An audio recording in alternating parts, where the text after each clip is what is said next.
Good evening, good morning, good afternoon, good night, good whenever you're listening to us. Welcome to another episode of Midnight's Edge After Dark, the weekend edition. Is this the weekend edition? We're a day late because I was so busy, but we're also doing the new format, so everything's out of whack. Who fucking knows anymore? We're improving everything, but we're glad. Oh, yeah. We're glad to have everybody join us again. We're recording this on January 26, 2018, and let's dive right into the story, shall we? Well, Rob, there's been some exciting news especially for Star Trek fans anyway. It's been a while coming, I think. We've talked about this in the past as a possibility, but now it's really looking like it's coming together. You know more about this, so I'm going to throw the mic over to you. Tell us a little bit about this CBS-Viacom merger that's going on right now, Paramount and all that stuff going on. Well, I have to preface this by saying, first, I thought that maybe CBS and Viacom, or more likely Paramount, would be reunited at some point in the near future. We talked about that, maybe a few months ago? I think about that, yeah. Well, the ball is rolling, and apparently it is not playing out like I thought it would, though. The Hollywood Reporter has gone on to say, in an article actually dated the 25th of January 2018, we're recording this on the 26th, that Viacom and CBS are entering into negotiations. However, there is quite a bit of bad blood between Sherry Redstone and Les Moonves, and one of them might not be around. And it's right. not... Just for context, who are these people? I mean, I know who they are. But... Sherry Redstone is the daughter of Sumner Redstone, a longtime proprietor of Viacom. She's the current. She oversees the company, and Les Moonves is the CEO of the CBS Corporation. Very popular character on the Trek log. Yes. We always have such nice things to say about Les Moonves, don't we? We're hoping he's listening. Yeah. So the article kicks off. It says it's a scenario that would have been unthinkable a year ago, a Viacom-CBS merger, and this is where it gets interesting, without Leslie Moonves at the helm. Yet insiders at both companies found it imaginable in recent days as Sherry Redstone, faced with a time of breathtaking change in the industry, maneuvers to reunite the houses that her father divided in 2005. So I thought for sure like CBS was just trying to get their hands on all of Viacom's content, like South Park and The Daily Show, and consolidate it like consolidate. It used to. Yeah. However, that's not the case. Sounds like they're trying to oust Moonves, and this is the first I've heard of this. Yes. I'm surprised. Okay, the article goes on to say the inconceivable seemed possible after the Wall Street Journal published a January 17th article saying that Redstone was, quote, advocating for new blood on the CBS board and was dissatisfied with the succession strategy and a general lack of long-range strategic planning at the company.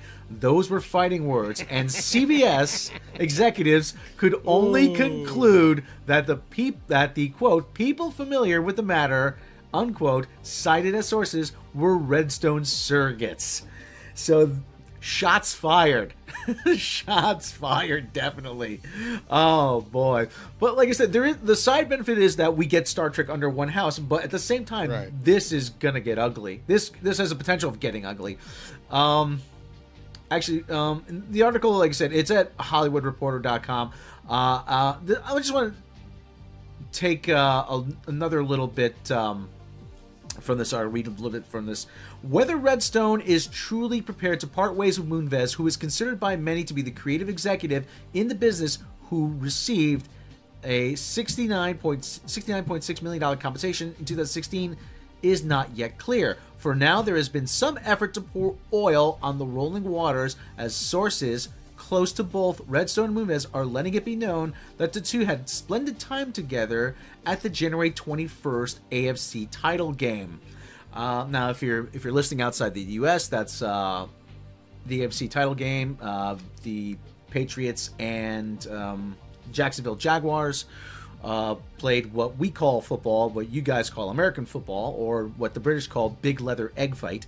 So, as John Cleese would put it. And what we call Sunday church. Yes. The church of Lambeau Field for you, and the church of MetLife Stadium for me.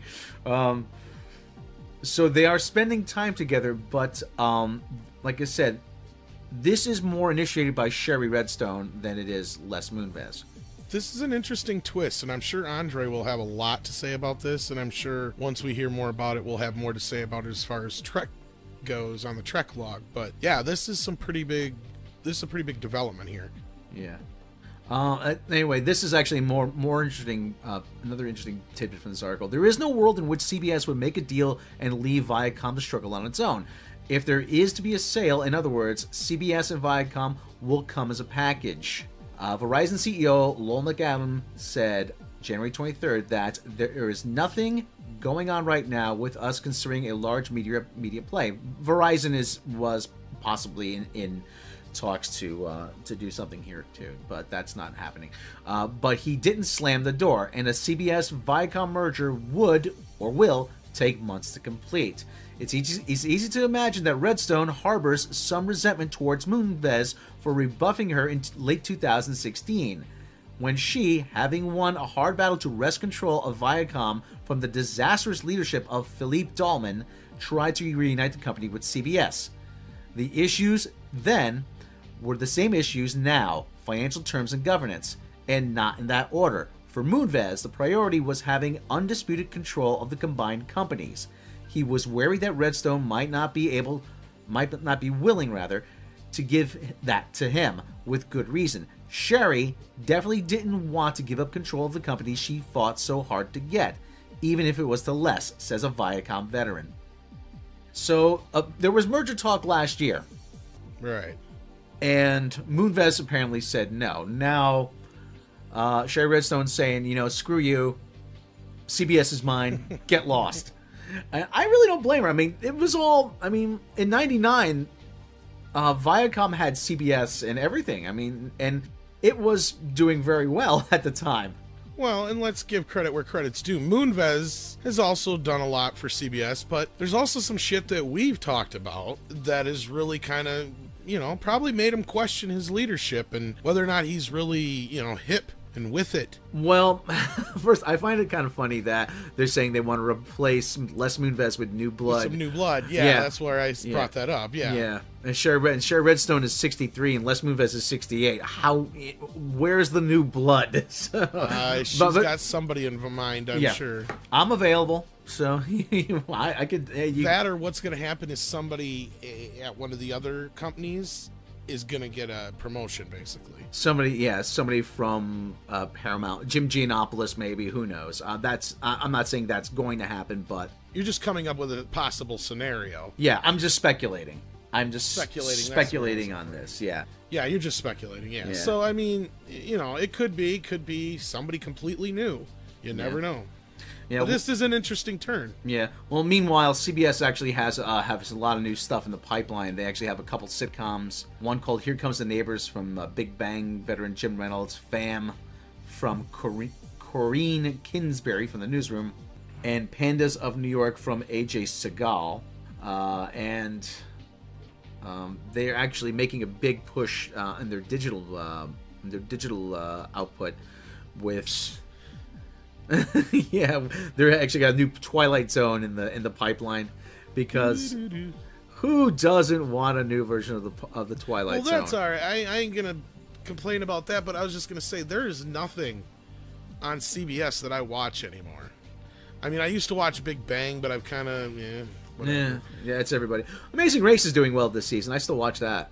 Right. I'm sure there's shows that are doing well, and of course whatever CSIs are left over are always doing well, but honestly, other than the whole Star Trek thing, I have no real connection, and I can see where she's coming from on this. CBS needs a bit of a shakeup, I think. Yeah, CBS and the whole Viacom television arm, really, because Viacom and their networks were on top of the television heap for quite a while, and then there was that just slide downward. The guy they had before who was CEO before, Philippe Dahlman, who I was cited in that article, he had said at one point about, and this is when they were riding high, the Colbert Report and the Daily Show at Comedy Central. he actually said, "Do we really need both Colbert and Stewart?" Well, congratulations, now you have neither. So Well, I'm surprised Comedy Central's been able to keep South Park along as long as they have. That's yeah, don't even get me started on Comedy Central. They are clinging to South Park for dear life at this point. So anyway, we're gonna have more about this. Oh, I'm sure. Yeah. Oh yeah. Oh yeah. This isn't the last we're gonna say about this. So yeah. As they say, stay tuned for more. That's right. Same bat time, same bat channel. We got some new Mutants news, don't we, Tom? Indeed. It seems we have a rating, or a possible rating, anyway. Yeah. Maybe even some reasons for the delay. Yeah, this I'm the source I got for this is Slash Film. It looks like they're going with a PG-13 over an R rating. They were, as we know, it's been delayed for about 10 months. And almost a year, but yeah. Oh yeah, well, a year, 10 months. It may get delayed a year for all we know. From April to next February or whatever, yeah. Yeah. So Josh Boone, he's the director on this, and he was explaining what the PG-13 rating entails. He says, "This movie's probably the hardest PG-13 ever made. I mean, we've pushed it. The horror is pretty dark, but there's an emotional core to it. If I can scare you and make you cry, that's the goal." So we're getting the emo mutants. So, well, we kind of figured that from the looks of things anyway, but really, like, totally, I mean, you don't know how depressing it is to be a mutant. Between the delay and this news of it being PG-13, because I was under the impression, I mean, I guess I'd have to double check, but I could have swore I was under the impression that they were shooting for an R originally on this, or maybe that was just the same impression everybody else got. But it does make one wonder with the delay and the fact that they're shooting for a PG-13. Does this have something to do with the MCU, or is it just Fox trying to maximize butts and seats? I think they're just trying to put as many fannies in seats as possible, and you do that more with a PG-13 movie. PG-13 movies are what a soft R would have been years ago. Anyway, I mean, you can say the F word in a PG-13 movie. What prompted the whole PG-13 movement was Indiana Jones and the Temple of Doom. Well, that and Gremlins, and Gremlins, yeah. But, yeah, the thing is you got to remember to tell everybody the context. I think it was George Carlin, if I'm not mistaken, who said, "You can say we're fucked, but you can't say I want to fuck you." Oh, I miss George. But I anyway, think I could be wrong, but it might have been somebody else. But, yeah, I think it was George. Yeah. Well, the 7 dirty words. If you kids are too young to remember the 7 dirty words, go look it up. But it's time well spent. But Josh Boone, he was also saying there's something else about the New Mutants. There's no costumes. There are no costumes. That alone makes it different. They can't be with the other kids at the X-Mansion. They're too fucked up. They've all killed people, whether intentionally or unintentionally. So did some of the X-Men, didn't they? Or damn near it. Oh, God. They're trying. Yes, the X-Men all killed people inadvertently. Or on purpose, like Wolverine. Many times over. Uh-huh. Oh, for God's sake! Oh, the X-Men was never the goody two-shoes superheroes. They were all flawed. They all had their flaws. But it just looks. We're going dark. We're going down the dark and edgy path again with this. Well, and that's fine, but if they're going to do it, fucking do it. Don't back off now. This makes no sense to me. I'm trying to figure this out. Okay, if this has nothing to do with Disney, let's put that aside. Is this because the R-rated version of this was too dark, too scary, didn't test well? What's the deal? Because that's what we've kind of figured out is the testing of this film probably prompted this so close to the release. Otherwise, what the fuck? Because it was supposed to be out in not even 2 months. Yeah. Well, according to a website called Manabyte, which I've never heard of, the reshoots for New Mutants aren't to add more horror. They said earlier today, Fox delayed the release of the New Mutants from April 2018 to February 2019. Actually, this site was reported as of January 11th. So, That's why it sounds a bit dated. Trailers are in theaters for the movie already, and it's basically finished. In fact, the movie tested on the Fox lot in LA just last month. The results of test screening are what likely resulted in the 10-month delay. So apparently it tested... It tested... What's your prediction? Yeah. Good, but not great. Tonight I was able to speak to someone with direct knowledge post-production of the movie, and the reshoots are not to make it scarier. While audiences responded okay to the recent test, one person involved with the X-Men movie franchise is completely not happy with the movie at all, and the reshoots are meant to lighten the tone of what is said to be a very, very dark tonally movie. Well, this is obviously with grain of salt, because who did you say reported this? What now? Manabite.com, which I've never heard of just till now, so take that with a grain of salt. Huge grain of salt. But I would suggest when a movie gets pushed back, there is some technical reason, or it's to do reshoots or to retool it. Yeah, that could be usually. Or in some cases, it loses financing, or So the problem we have here is we have a completely other party involved that throws a big monkey wrench into the whole thing when it comes to trying to look around this, because that's what we try to do here is, look around the entire subject, look at every angle, come up with every possibility. We have this Disney situation that really kind of makes things very strange and different from normal, because otherwise, put Disney aside, we'd be talking about this like it was Fan 4 Stick. What kind of clusterfuck is this? That they have to push it back 10 months, I still think it's going to be a clusterfuck. I really do. Well, then what's the point of fucking fixing it? Just get it out there and get rid of it. I don't know. I don't get it. Get it over with.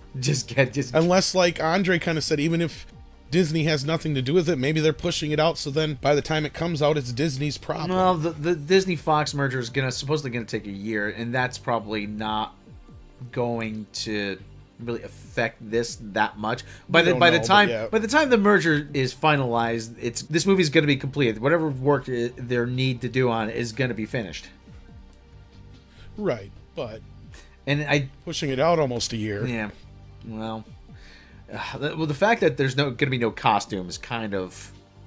Well, there wasn't really costumes in the other X-Men movies. No. I mean, there was kind of, but not really. The leather jumpsuits. I mean, yeah. But the whole idea of I don't want to say the New Mutants are X-Men Junior, but the whole idea of the New Mutants is that they're the raw recruits, and they're teenagers. I mean, they do. I didn't read a lot of their comics, but they did goofy teenager shit. I'm sorry, but 10 months is enough time to make this movie. Yeah. From beginning to end. Yeah. I don't understand what the fuck is going on here. I really don't. Because, like I said, even taking Disney out of the equation, it's like, how bad is this movie that they got to basically reshoot the whole thing? Yeah.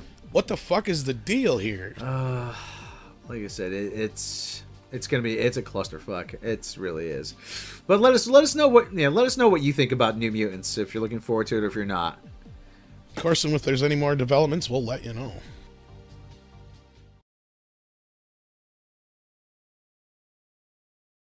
So it looks like we've all been had.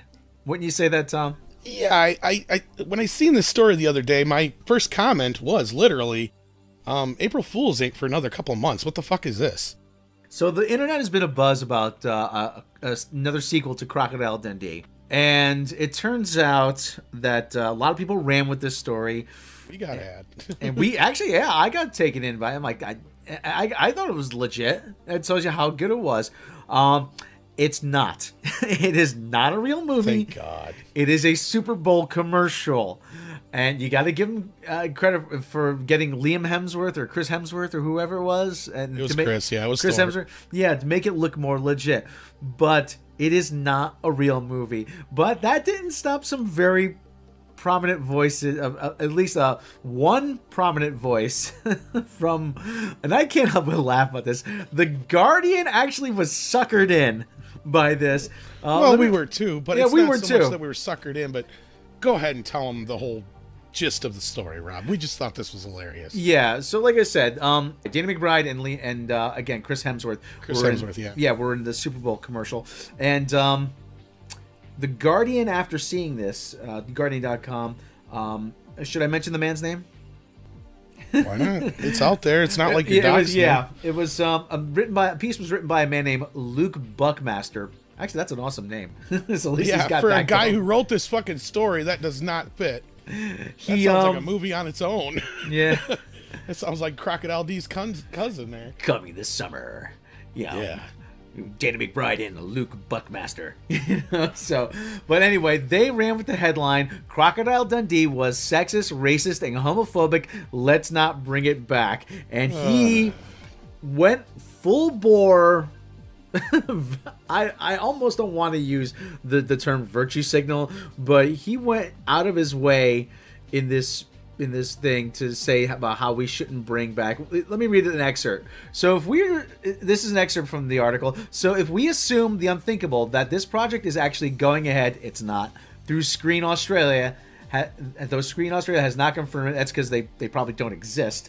What would Dundee, the son of the legend returns home, need to do to capture the spirit of the original 3 Crocodile Dundee movies? For starters, in addition to being vulgar and witless, the new film would need to be sexist, racist, and homophobic and transphobic. It would need to have awkward jokes, unfunny at the time of release, and even less amusing when revisited years later. I think this guy totally missed the fucking point of the movie. I really do. That's the whole point of the movie. He's out of his element. Yeah, it'd be like saying, that Arnold Schwarzenegger's not a good role model for a teacher in Kindergarten Cop, or trying to say, that Blazing Saddles movie, that's a pretty racist movie. You missed the fucking point, man. Oh, God. And that's the whole point, is you get this guy's guy coming from the outback, brought into the progressive 80s world of a big city where he obviously doesn't fit. Yeah, because he's un-PC. Duh. And for you younger viewers, when you go back, yes, New York was progressive at the time. I mean, yes, that was progressive New York. Well, that's kind of the whole point of the movie, is you have this she's very well-established female news reporter. Yeah. Or journalist, and she brought this guy from the outback to New York, and she living on her own in her own apartment. She's not married or anything. It's like, yeah. There's the whole thing, she has a dick of a boyfriend too, so. Well, yeah, but just the same. The whole point is she's an independent woman, was my point I was getting to. And of course they bring in every single stereotype for him to comment on.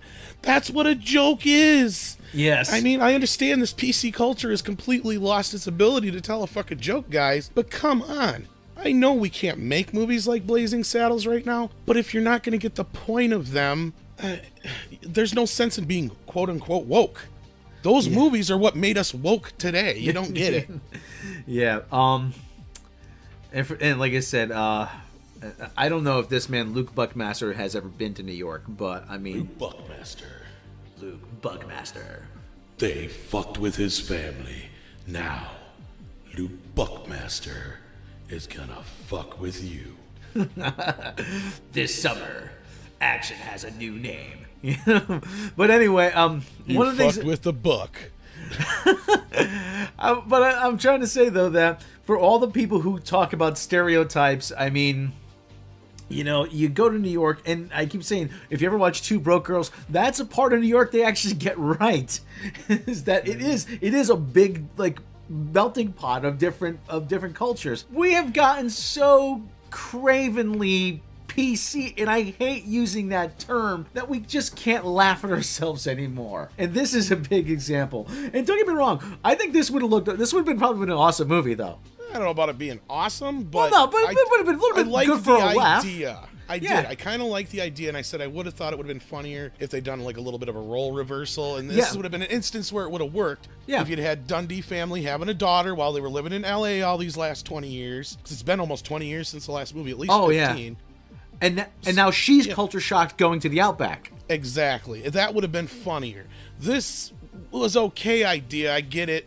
I get what they were doing with it to a point, but now that I found out it's a commercial, I'm actually kind of relieved, Rob. I will tell you that. I am.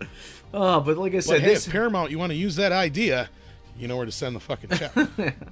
But this, like I said, this just goes to show you, before you start spouting off about it's so this and that and the other thing, just relax, just get some perspective. These are jokes. They're not meant to harm people. Oh, you don't know how harmful it is. I'm like, if it's not said from a place of meanness, because like I said, I'm a comedian. Right. I tell some off-color jokes, and like I said, the last thing I want to do is to really hurt people, unless of course you're Luke Buckmaster. No, I'm just kidding. He's gonna fuck you up, Rob. But no, it's true though. If it wasn't for comedians doing such racy or stereotypical humor, that's what broke boundaries. These kinds of jokes aren't meant to be mean; they're meant to be funny, and so we can not only laugh, we can laugh at ourselves. Exactly. Yes. Yeah. Yes. That's the point. Yeah.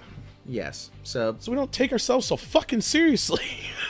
but think about it though. Crocodile Dundee would work actually pretty well today in New York. Yeah. He walks into a Starbucks. I have a coffee. Did you want cold brew, fresh brew, espresso, latte, cappuccino, mocha, frappuccino, smoothie, physio, mochaccino light, mochaccino dark? I just want my coffee. Yeah, and then he goes over to a 7-Eleven. Now that's a coffee. Now that's a coffee. Yeah. Oh, man. Okay, so we beat that to death.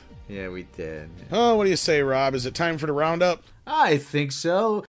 Yeehaw. Ladies and gentlemen, for the roundup. Well, buckaroos, time to saddle up that horse, and we're going to get us some chewing tobacco, have ourselves a roundup. Yeehaw! Now that ain't PC. And there is going to be a Paramount channel. Actually, it just went on the air, and I don't have it. Did it? Yeah, it's on the air. Apparently it's on my cable system, but there's gonna be a new series. Tom, have you seen the trailer for this new Heathers series? Unfortunately. Yeah. So apparently somebody at Paramount had an idea that said, "Hey, you know what's a good idea? Let's bring back Heathers, and let's fill it with every horrible teenage stereotype that we can think of."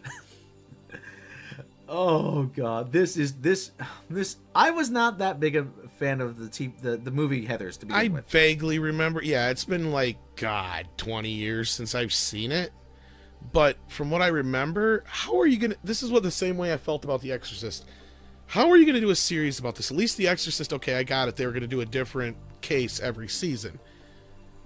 They kind of give away the whole fucking story in this trailer. Yeah, I'm confused. Yeah, they're gonna have a new murder every week, and they're gonna kill another classmate every week. I mean, that or they showed the whole first season. Yeah, what the fuck? You're gonna wipe out the entire senior class by the end of the season. Oh my God, how many kids go to this high school? But but we don't want to seem insensitive to the rash, because there's a lot of high school stuff, bad stuff. I was just gonna say, I'll be positive about it for a second. Yeah. Okay, I get where this is coming from. This is an answer to the whole anti-bullying, movement, yeah. And it fits with that. I get that. It's probably due for an update, considering it's another one of those movies where it gets dated badly because of the time that it was made, and it carries a lot of that with it. Yeah. So, I mean, okay, I get that. But just the way they presented it to me here, I feel like I've already seen it. I don't need to watch the show. Yeah, it's a very 90s kind of movie. I mean, and I'm not just saying from regards to Winona Ryder and Christian Well, even Slater. worse, it was that early 90s to where it was that transition between the 80s and 90s to where you can tell it's badly dated. You know what I mean? Oh, yeah. I mean, fashion-wise, the story's good. Don't get me wrong. I remember that part. I'm talking about the fashions, the music, all that kind of stuff. Yeah. That's what I mean. I'm not watching this. Well, I can't watch it because I don't have the Paramount Network. It doesn't make a difference. Right. Well, I guess it's been on the air now for almost a week. Spike TV, of course, switched over January 18th, according to my notes here. Yeah. Well, no, this is coming. This is premiering in March. I saw. Right. No, I mean the Paramount Network. Oh, okay, yeah. Okay. Switched from Spike, which we brought up, I think, a couple episodes ago on the podcast. But yeah, I really could care less about this, to be honest. We are not the target audience. That's obvious. Yes. Who is this for, though? I can understand if something is the target audience for a female audience, for a male audience. This doesn't seem to be. It's for either. This seems to be for somebody at the network who said, I have a good idea and let's run with it. I mean, it doesn't seem like it's for anybody. Well, and it's already got a bunch of backlash, apparently. I don't know. I really, like I said, we're not the demographic, so we really can't comment too much on it. But what do you guys think about this, especially if you're a fan of the original film? But evidently the show, like you said, is going to be on in March, and it is an hour-long show. That's pushing it. That really is pushing it. Why, I do not know. That's just crazy. Yeah. But anyway, yeah, let us know what you guys think. Yeah, especially younger people. And let us know if you're interested in this. Like I said, because obviously this seems like we're too old for it. So we got some Marvel news too. Actually, our first look at Brie Larson in the full Captain Marvel Carol Danvers uniform, costume. We'd call it costume or uniform. I guess it's a I don't know anymore. It's a Kree uniform, really. It's different. Yeah, but I'm not real up front. I'm not real familiar with this, so looking at the pictures, okay. There's one picture actually where she's holding a newspaper and she's just got this look on her face. She's like, I am so uncomfortable in this thing. So I can't imagine what's going on underneath it. All kind of like wired. She must be all wired up, or you know, this is tucked here. That is, she's got a wedgie there. Like I said, she does not look happy. She might like sue you just for thinking about that, right? I've just joined the Me Too movement again. So. Maybe. No, you gotta watch it with her. We love Brie Larson, don't we? Yeah, but shh, don't say much more. But anyway, a lot of people though are. Some people are unhappy. Some people say it doesn't look right. Some people say the color's not right. Well, I kind of say it's more like a sort of a teal and a blue, and a gray or silver, but it's supposed to look more alien than superhero-y, I guess. Well, and this, to be fair, is a prequel anyway, and of course, obviously we're going to see more of this character down the road, I'm sure. So, I don't know much about the character. You know more about the character than I do. Yeah, well, so. Carol Danvers is human. She was an Air Force captain, and she got these powers in an explosion with the Kree Captain Marvel. That's how they got around that. And she became sort of this human Kree hybrid, and she has. So it's kind of like Green Lantern. Kind of, yeah. She's, she would be sort of like, she would be Marvel's equivalent of the Green Lantern. There's been like 6 or 7 Captain Marvels over the. That's the other thing. The years, yeah. And obviously DC has a Captain Marvel. No relation, but we know him as Shazam. So I had to get that in one more time. Been a while, yes. But anyway, and the reason why they can use it is because there was a lawsuit. Nobody had copyrighted the name Captain Marvel all those years. So, but yeah, she doesn't look very happy in this one photo. But like I said, she's holding looks like a newspaper. Looks like she's holding like It looks like a newspaper. It might be like a betting, a racing form. So apparently, Captain Marvel likes to throw a couple bucks down on the ponies. So I think you're stretching for that one there, but yeah, I am. Well, what more can you say? Like I said, obviously we're probably going to see a trailer at some point. This is filming in Atlanta, from what I've read. I'm not that impressed. I'm not saying looks like a train wreck though. It's supposed to take place in the 90s, and it's an alien suit. Okay. Well, teal was a very big color in the 90s. I mean, you go back and there was the Carolina Panthers had teal, Jacksonville Jaguars had teal, the San Jose Sharks had teal. I mean, the teal was the color. So you got a point there. So yeah, let us know what you think of Captain Marvel, Brie Larson in the Captain Marvel costume. Yeah, Muppet Babies. Muppet Babies. Yeah, I had a soft spot for Muppet Babies. Like, they're babies. When your room looks kind of weird and you wish that you weren't there. Waka, yes, waka. I've seen too many of those. My favorite one, though, was the Star Wars episode. Oh yeah, I think I remember that one. I'm not sure. Do I remember that one? I'm not sure. Tom, do I remember? I remember Vader. Yeah. If you saw the 2011 movie, Dave Grohl played Animal in the tribute and Muppets tribute band, Animal. Those two were separated at birth. But I love the Muppets. I have a long love for the Muppets. See, I'm kind of disappointed though that this is CGI. Sort of this. Yeah, let's talk about this. Let's. Well, because 2D animation is I know is expensive to do, and it's long and it's tedious, and CGI is cheaper. You can do it with computer animators. But I've often said that what I love about the Muppets is, yes, okay, it's a guy with his hand up a sock's ass, okay, but when you're paired there, when you see like the Muppets 2011 movie, watch the other movies, like Jason Segel is there and he's got he's with Kermit, he's with Walter, he's with Miss Piggy.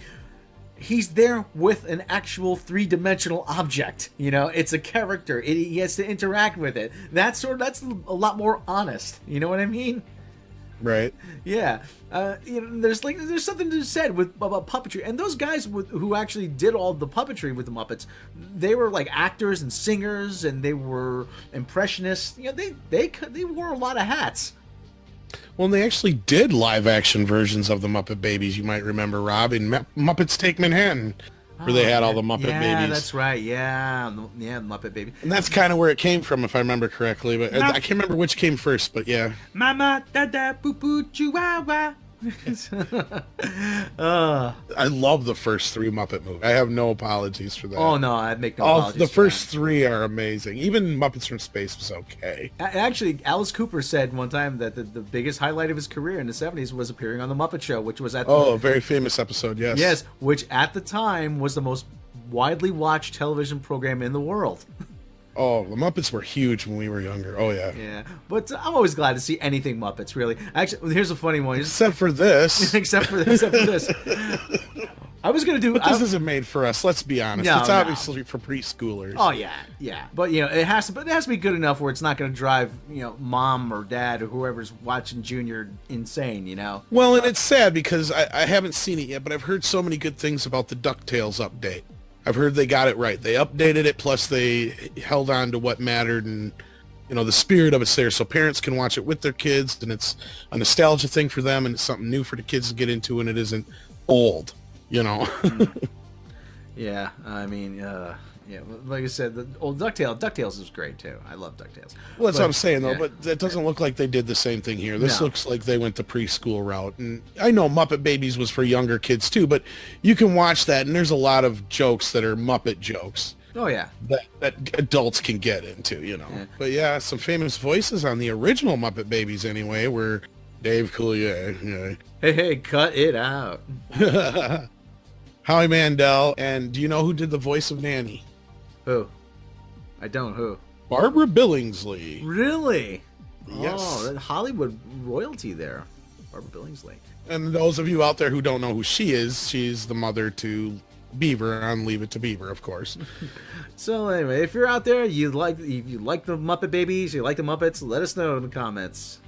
Yeah, what do you think of this? Yeah. Are you going to watch it with your kids if you're somebody who has kids? Or is this something you're like, nah, I'll just watch the original? Because that's one thing. I don't even think the originals have been released on DVD yet. No, I don't think they are. The Muppet Show was, but I have... Yeah, I've see 3 seasons, but they haven't released any since, but yeah. Yeah, I have season 1, actually, so... I got the first 3, but that's it. Yeah, I'm waiting for the rest. Come on, Disney, what the fuck? Yeah, well, it might be something with the rights to various estates. So. They own them all now, I think, though. Well, the various people who appeared on them, though. That too, yeah, the music and all that shit too, yeah. Oh yeah, there's that. But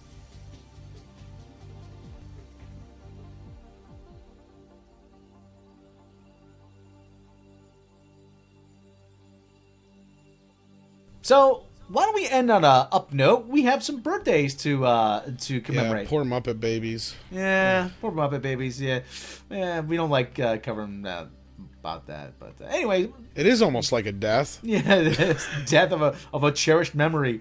But speaking of people though who have birthdays coming this week, for January 24th, Ed Helms, you know him from The Daily Show and movies like The Hangover.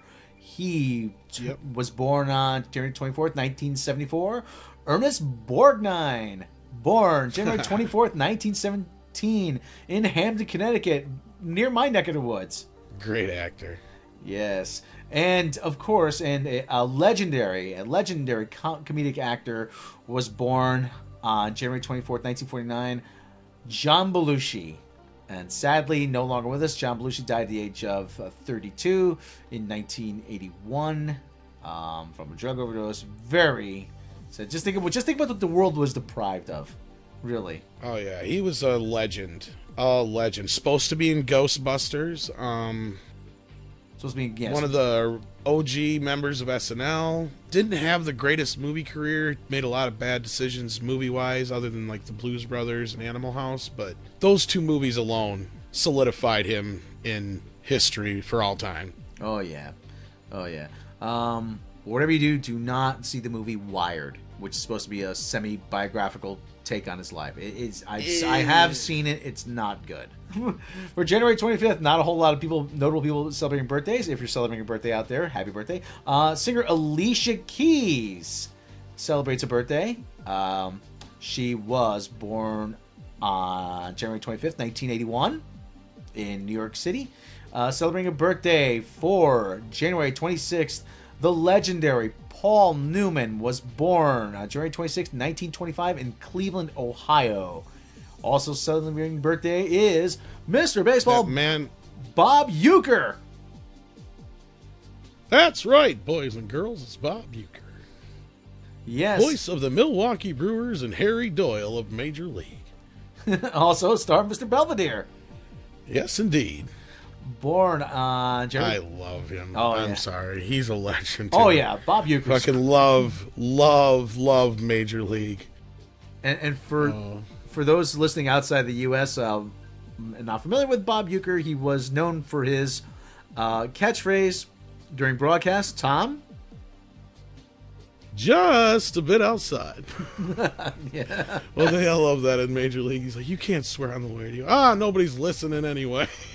Yeah. Well, actually, there's one more birthday I would like to acknowledge. Yes, sir.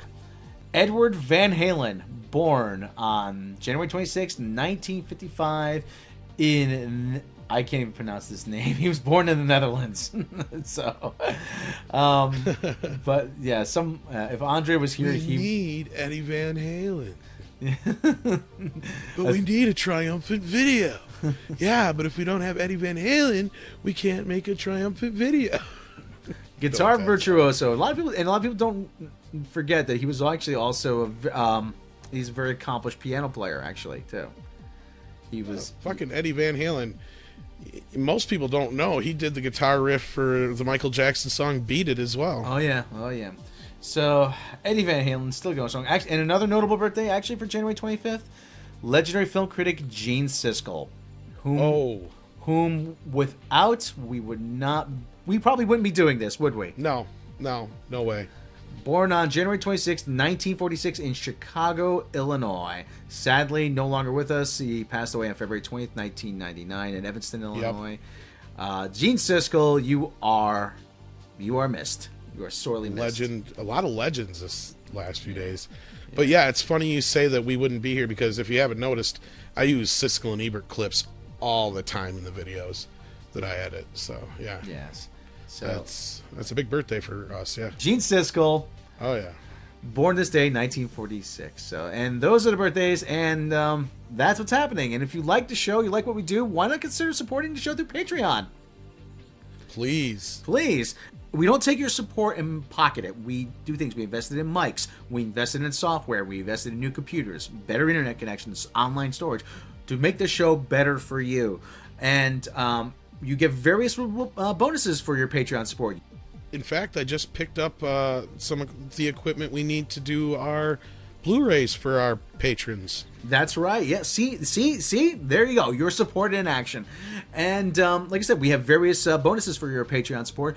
Early notification towards for mini documentaries, uncut audio for mini documentaries. I'm working on 2 different videos right now for outtakes And we also have a very special interview coming up that I'll have some outtakes for as well. Yes, it's a very special interview. We also have the making of Behind the Edge videos that will be coming. That more of those will be coming soon. You get to see the untold story of Midnight's Edge, and that's exciting stuff, isn't it? Yes, indeed. Beyond the Edge covers the making of.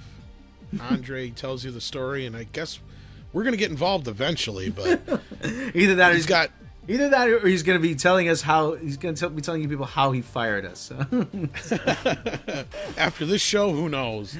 Yeah, but anyway, like I always say, if you do not have the means to support us through Patreon, please click subscribe and please share with your friends. Click the bell icon, that way you're notified, because we cannot do this without you. Isn't that right, Tom?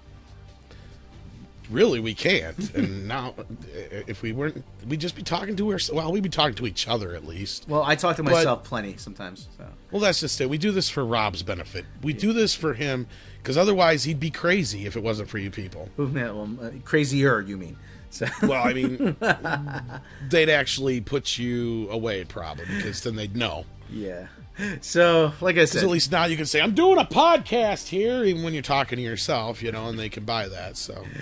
Oh, Lord. Well, anyway, as I've said before, please click subscribe, click the bell icon, share with your friends, enjoy, please, because, like I said, we can't do this without you. So, one more time, I am Mr. Rob Robot Shlomo.